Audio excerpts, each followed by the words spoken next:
You start from noticing all the particular things and being baffled by their multiplicity and dealing with the multiplicity of things. But as you go into this, you discover, as you understand things, what do you mean when you understand things? It means you become aware of their relationships to each other, and eventually you see the unity behind them.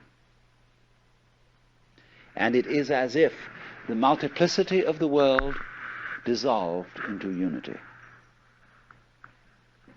And so here you encounter a problem. I can see the world as a unity. I can see the world as a multiplicity. But how the devil am I going to put the two visions together? If I am to be a practical success in business, in family life, and so on, I have to observe the world of particulars. It's particulars that matter. I have to know chalk from cheese. But if I become a saint, a monk, or a hermit, then or even perhaps a poet or an artist, I will forget about the practical matters and contemplate the unity, the secret meaning underlying all events. But then all those practical people are going to say to me, you're falling down on the job. You've escaped from life. Because they feel that the world of particulars is the real world. But the other guy says, no, your particulars are not real. You make a success of things, yes, but it's completely temporary. You think you're an important person, that you're really contributing to human life. But actually, your success in doing this sort of thing lasts for a few years, and then you fall apart like everybody else does. Where's your success now? When you're dead, what happened to the millions of dollars you made? Where are you? They're all gone. So that isn't real from the standpoint of the person who concentrates on the unity. So then, to perfect our understanding, we have to go to the third of these worlds, which is called Ri Ji Mu Ge. Now, that means between Ri, the unity, and Ji, the particulars, Mu, there is no, Ge, block. That means the world of the universal and the world of particulars are not incompatible. Let's take two very different things and see how they can be united. Take shape and color. Never in a million years can you, with a black pencil that can draw shapes, make red.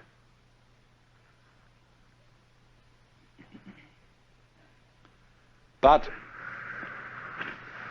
if you have red, you can draw a circle. You can draw a red circle, even though the circle shape and the red color will never be the same. Yet red circle, they go beautifully together. So think of circle as G and red as Ri, materialist.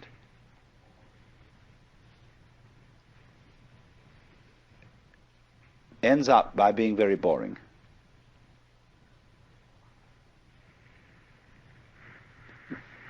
It's, you know, you can live the successful life of the world and you can own every kind of material refinement.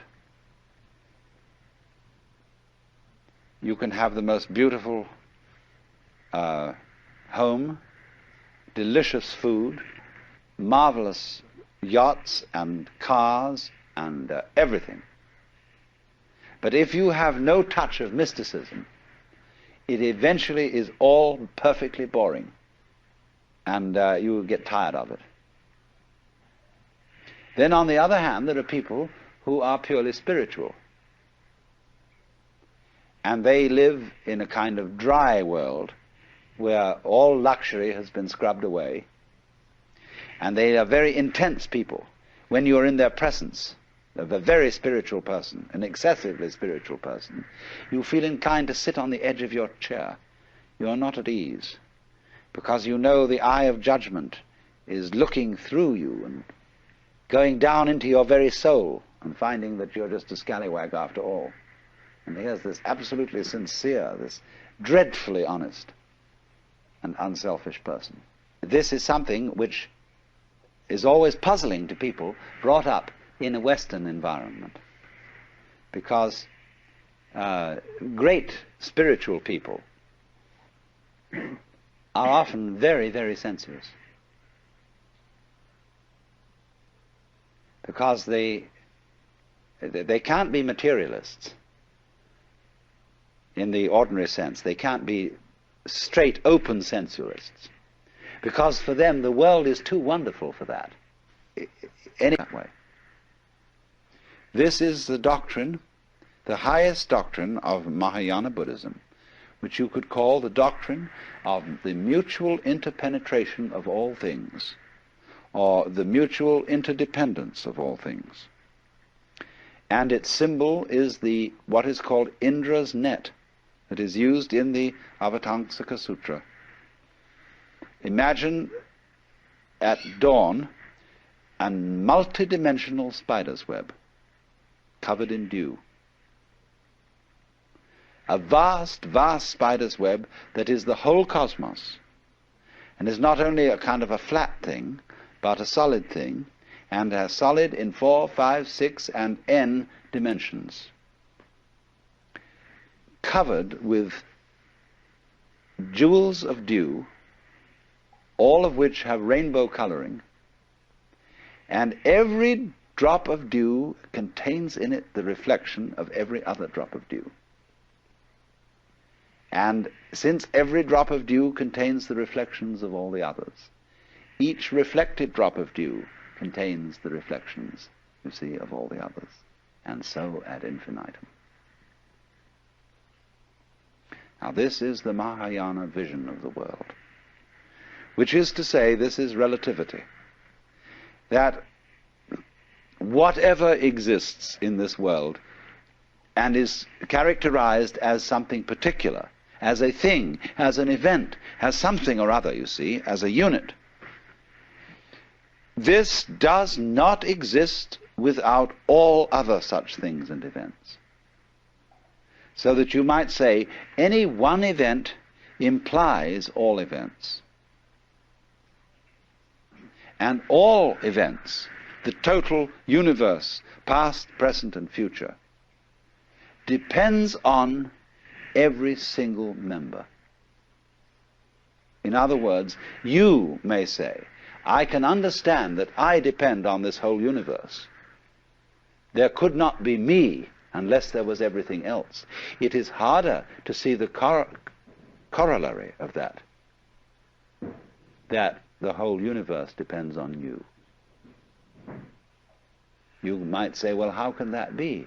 Because I come into being, and then I go out of being, and before I was born, I'm sure the universe was here, and after I die, I'm sure it will go on. How can you say then that the whole thing depends on me? Very simply, it depends on supposing you're dead, and we're talking about someone in the past. Let's say we're talking about Socrates. And I'm going to say, this whole universe depends on Socrates. I may put it more exactly. It depends on Socrates having existed. You see your parents now. Some of your parents may be alive, but some of your parents may be dead. Without your parents, you would not have come into being. So you depend on your parents, even when your parents have gone. So everything, even when you disappear, the universe will still depend on you, on your having been here. Or if you have not yet arrived, it depends on your going to be here.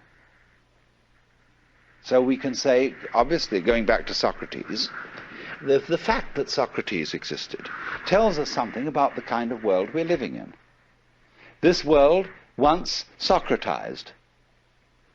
And that Socrates and his wisdom was a symptom of the kind of universe we're living in just the same way as I showed you that an apple is a symptom of a tree. A certain kind of tree tells us something about that tree, what it functions, how it produces things. So a world which produced Socrates, or a world which produced John Doe, who was nobody in particular, and nobody ever remembered him or thought to write his biography. Nevertheless, for all his obscurity, the whole universe depends on him, and it depends equally on every fruit fly, every gnat, every vibration of every gnat's wing, and it depends on every last electron, however brief its manifestation may be. So that what this is saying is that everything that there is implies everything else. And all those other things, collectively, in their totality, which we call the universe, in turn imply each individual object, event, and so on. That's the meaning of Indra's net. So that this is called in Zen to take up a blade of grass and use it as a golden Buddha 16 feet high.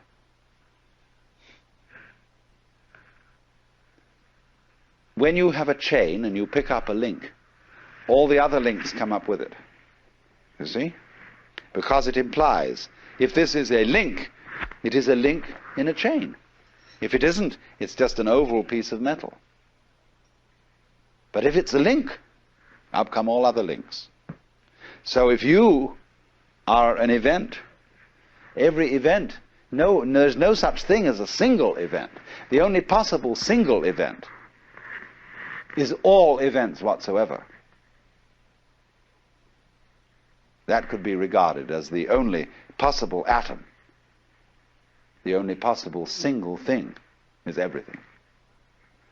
But the things that we call things all imply each other. We know what we are only in relation to what we aren't.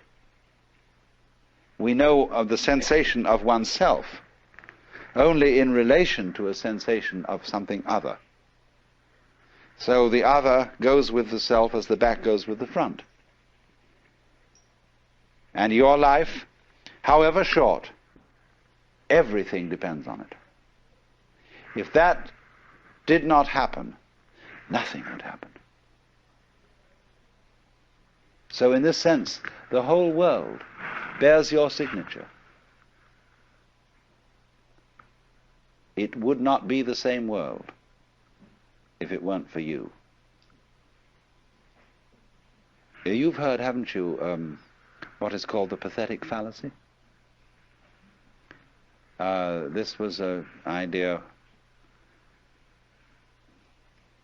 of the 19th century, which said that it was false and wrong to project human feelings on the world. The wind in the pine trees is not sighing. It's you who are sighing.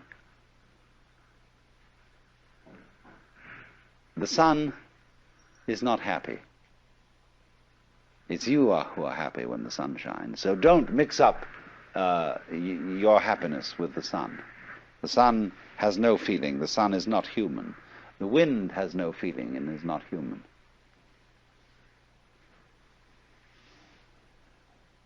The poet says, the moon doth with delight look round her when the heavens are bare. And the logician says, no, the poet looks round with delight at the moon in the bare heavens. How awful. I mean, if that's the point, you see, better not say any poetry, just have prose. But actually the moon does look round with delight when the poet looks round with delight, because the world of which one symptom is the moon is the same world of which another symptom is the poet. They go together. A world where there is a moon implies a world where there is a poet. A world where there is a poet implies a world where there is a moon. So in this sense, the moon can be said to look round with delight through the agency of the poet. Because you can't separate poet and moon. It is nothing at all without everything else, without everybody else. I need, in order to be Alan Watts, I need every single other human being and the uncontrollable otherness of all those other human beings that I can't do anything about. They are going to be themselves whatever I do. And yet at the same time, I depend on all their difference from me, and yet they all depend likewise on me. So that I'm in a very funny position. The moment I would be egoless and say, I'm nothing without you, then suddenly I find I'm the kingpin. They all depend on me. Then suddenly, when I get swelled-headed about being the kingpin, I find I'm nothing at all without them. So everything keeps going blip, blip, blip, blip. In other words, the moment you think you've got it in one state, it transforms itself into the other. That's the Jiji-Muge. Now, in Jiji-Muge, you see, you've got a vision of the world in which everybody is boss and nobody is boss. There is no one boss who governs the whole thing. It takes care of itself. It's a colossal democracy. But yet every man and every uguisu and every snail is king in this world. And at the same time is commoner. And that's how it works. And there is no great king, although in Hinduism they have an idea, a very strange one to us, called Ishvara. Ishvara means the supreme personal God, the top being in the Deva world.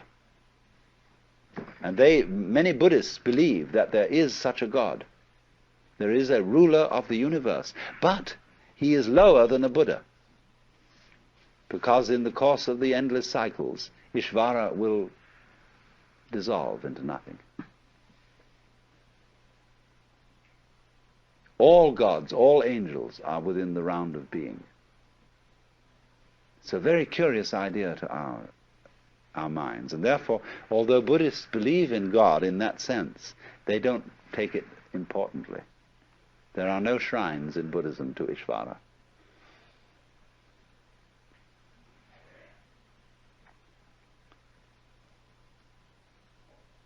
So then, it is through Jiji-Muge, this idea of the mutual interpenetration and interdependence of all things, that we have the philosophical basis for Zen as a practical, non-intellectual way of life. Because of the realization that the most ordinary event, the charcoal brazier, the mat, soup for dinner, sneezing, washing your hands, going to the bathroom, everything, all these so-called events, separate events, imply the universe. So this is why Zen people will use the ordinary event to demonstrate the cosmic and the metaphysical. Only they don't rationalize it that way. To see infinity in a grain of sand and eternity in an hour is still Riji-Muge and not Jiji-Muge. Jiji-Muge is when you offer somebody the grain of sand, For God's sake, stop thinking about eternity. Here's just the grain of sand. There is no difference between the grain of sand and eternity. So you don't have to think about eternity as something implied by the grain of sand. The grain of sand is eternity. So in the same way exactly, our sitting here at this moment is not something different from nirvana. We are nirvana as sitting here exactly like this, you see. So you don't have to say any philosophical comment on the grain of sand or on our sitting here. That's called legs on a snake or a beard on a eunuch. You put legs on a snake, you see, and you embarrass the snake in its motion. And a eunuch doesn't need a beard. We would say in our idiom, don't gild the lily. Or Zen would say, don't put frost on top of snow. So all what you might call specifically religious activity is legs on a snake. Eventually this is going to be eliminated, just as eventually we hope that government will be eliminated and will become unnecessary, because every individual will be self-governing and therefore relate properly to his brother, and the state will vanish. So too, at the same time, the church will vanish. And that's why in the book of Revelation, in the New Testament, it is said that in heaven there is no temple, because the whole place is the temple. So when we achieve the fulfillment of Buddhism, there is no Buddha, no temple, no gong, no bell, because the whole world is the sound of the bell. And the image of Buddha is everything you can look at. So a Zen master was asked, mountains and hills, are they not all forms of the body of Buddha? And the master replied, yes, they are, but it's a pity to say so.